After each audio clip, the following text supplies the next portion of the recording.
Hi guys, Arthur here from Homeowner DIY. Guys, this is your quick tip of the week. So when it comes to shingles, manufacturers will have different lines. So specifically what you have here is IKO.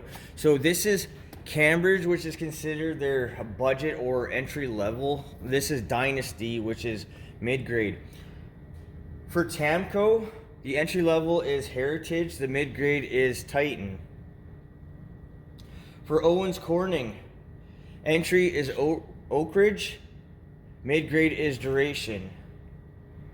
For Malarky, entry is Highland, mid-grade is Vista. So when it comes to different manufacturers, you have different grades of shingles. Now, I am going to install Dynasty on my roof, which is a mid-grade. I did a garage roof last year and I went with the Cambridge because it's only a garage. So between these two shingles, the cost per bundle, the Cambridge was $43, the Dynasty was $48. So there was a $5 difference. Now a step up from Dynasty is Nordic, and it was $68 a bundle, so that's $20 more. The only difference between the Nordic and the Dynasty that I can tell by the chart is that the Nordic has a class 4 impact rating, while the Cambridge and the Dynasty have class 3. Now the Dynasty also has what's called Armor Zone. So you see this here, it says Armor Zone. So what I'm going to do is I'm going to flip the shingles over and we'll take a look at the difference between entry level and mid-grade. Alright, so the Cambridge here at the top, it doesn't have anything, and then the Dynasty has this, I don't know what it is, a plastic or whatever it is.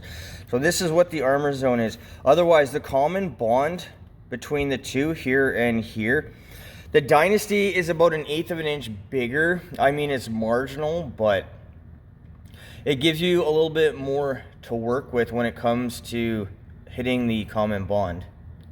So when it comes to these two lines of shingles, the Cambridge I'm going to use for my fascia between the gutter and the fascia itself.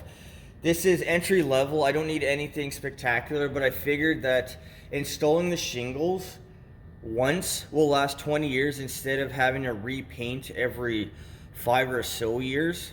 I don't think it's necessary to go up to a mid-grade for the fascia itself.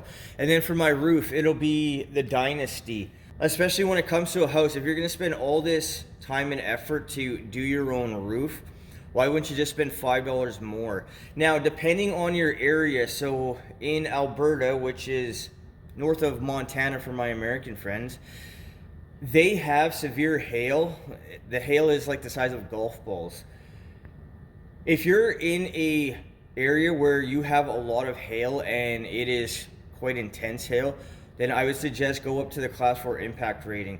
But other than that, you see the impact rating of 3 here, and then you have the impact rating of 3 here. So like I said, the only thing that I can say that I can tell the difference between these two is this one has Armor Zone, the plastic on the back. Otherwise, it's essentially the same shingle. It has the same impact rating. But always, my recommendation is don't go with something at the very bottom or entry level. Go with something in the middle because it's just going to perform better overall. Guys, that is your quick tip of the week.